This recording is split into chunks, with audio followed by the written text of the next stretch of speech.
Diamond નગરી સુરતમાં diamond બુર્સને ધમધમતું કરવા માટે પ્રયત્નો તેજ કરવામાં આવ્યા છે। જ્યાં ડાયમંડ બુર્સમાં મુખ્ય 40 વેપારીએ પોતાની ઓફિસ કાર્યરત કરી તો નાના વેપારીઓને પણ 40 જેટલી કેબિન ફાળવવામાં આવી। ડાયમંડ બુર્સના વાઇસ ચેરમેને આશા વ્યક્ત કરી કે મહિન્દરપુરા હીરા બજારના વેપારીઓ હવે ધીમે ધીમે પોતાનો કારોબાર ડાયમંડ બુર્સમાં કાર્યરત કરશે। આ ઉપરાંત વેપારીઓને ટ્રાન્સપોર્ટેશનમાં તકલીફ ન પડે તે માટે દર 1.5 કલાકે મહિન્દરપુરાથી ડાયમંડ બુર્સ સુધી એસી બસના રૂટની શરૂઆત પણ કરવામાં આવી છે।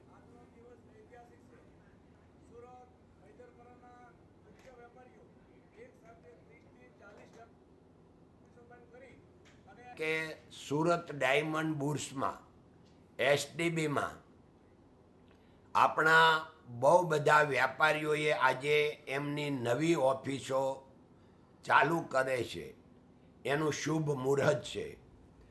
જે આજે જે મિત્રો જે કંપનીઓ સુરત ડાયમંડ બુર્સમાં ઓફિસો શરૂ કરી રહી છે એમને ખૂબ ખૂબ અભિનંદન, શુભેચ્છા।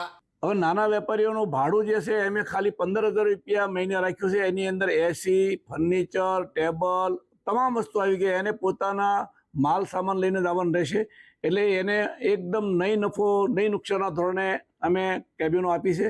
બીજું ટ્રાન્સપોર્ટેશન માટે આદરણીય હર્ષભાઈ સંઘવીએ મહાનગરપાલિકાને સૂચના આપતા મહિન્દરપુરાથી એક બસ પડશે, એક મિની બજારથી પડશે, એક સંજીવની કુમાર ઓડિટોરિયમ હોલથી પડશે। ત્રણેય જગ્યાએથી દર 1.5 કલાકે એસી બસ મૂકી છે, નવી બસ મૂકી છે।